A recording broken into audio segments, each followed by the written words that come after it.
Thinking about buying a house? Great, but let me stop you right there. Not all homes are actually great investments. Some may drain your wallet faster than you can say foundation issues. In this video, we're gonna go over 3 types of homes you should never buy unless you wanna burn cash, fight endless repairs, or just live with regret. Maybe you're thinking, I found a great house, a great neighborhood, or maybe even know a great inspector. But trust me, there's things even they miss. The market's changing very fast, and if you don't know what to avoid, you're going to be the one paying for someone else's shortcuts. So why listen to me? Well, I've actually bought 18 rental properties in the last 2 years across 4 different states. I've made every poor buying decision you can probably make, and I'm here to help you avoid all the mistakes I made. So number 1, we're gonna talk about foundation issues. Have you ever been in, a house that you're growing up in, or maybe a friend's house or a family member's house, and you saw little cracks in the windows or even maybe the doors? Those little cracks could be minor, or they could be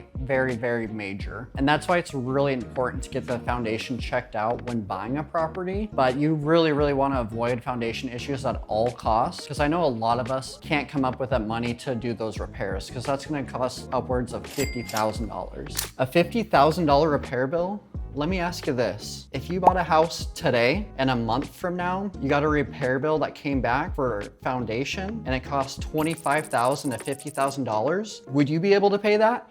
Most of us wouldn't. So here's an example. Here are some photos I was looking at when I was thinking about buying this property. As you can see in some of these photos, you're gonna have huge horizontal cracks from the windows and doorways. Other things that you might wanna look out for are anything sloped in the property. So if you see the floor sloped at all, or you see any doors that might not close right, that's another really good indicator that you're gonna wanna look into with a possible foundation issue. Usually it's an issue with the soil. A couple different ways that the soil can affect the foundation. The first would be that the drainage is very, very poor and the water is building up in the soil and could be expanding, making the shift in the property. The second could be poor compaction, where the soil's loose and over the years, the structure isn't good anymore. To solve this, normally you're gonna have to get a structural engineer involved, and they're gonna let you know exactly what needs to be done. And a lot of the time it's going under the house, putting new joists in, new beams, and that gets very, very expensive. Number 2 is older houses. And we're not talking about 3, 5, 10 years old.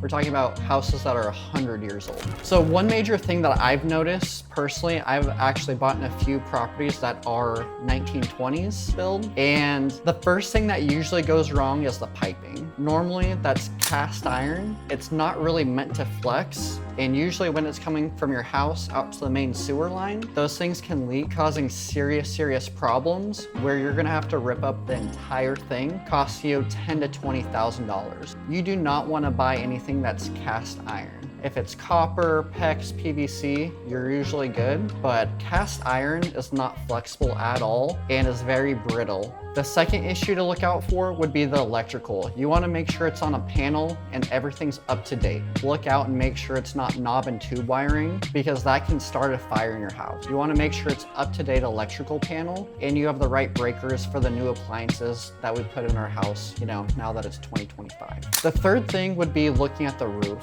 With the older houses, normally landlords and other people aren't going to spend $10,000 to $20,000 to put a new roof in for you. So you really want to make sure that the roof's in great shape or get it replaced as soon as you buy. You want to make sure that it's shingle, no leaks. Some people prefer slate, but again, that's really old. I would say go with shingle, go with something that's going to last you and that is kind of modernized to the new technology.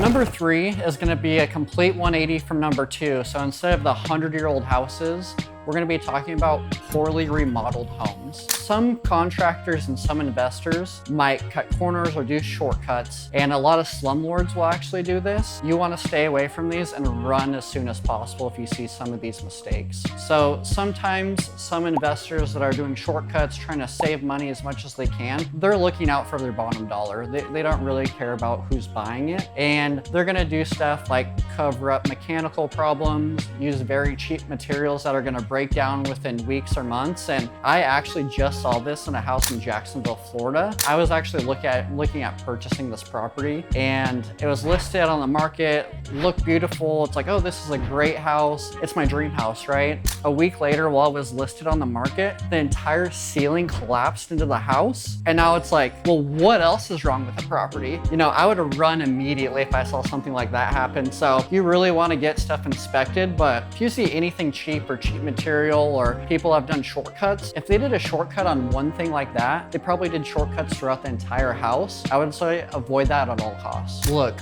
buying a house is one of the biggest financial moves anyone's gonna make. Don't buy any houses that have foundation issues. Don't buy any properties that are 100 years old, and don't buy any properties that were poorly remodeled. These are gonna save you headaches down the road. And by the way, I do real estate full time, but I only see so much. If you guys have had any other major red flags, please comment that below so we can all avoid that together. We're just starting this channel. I would love for you guys to like it and share it if you got any value out of it, and I appreciate you guys a ton.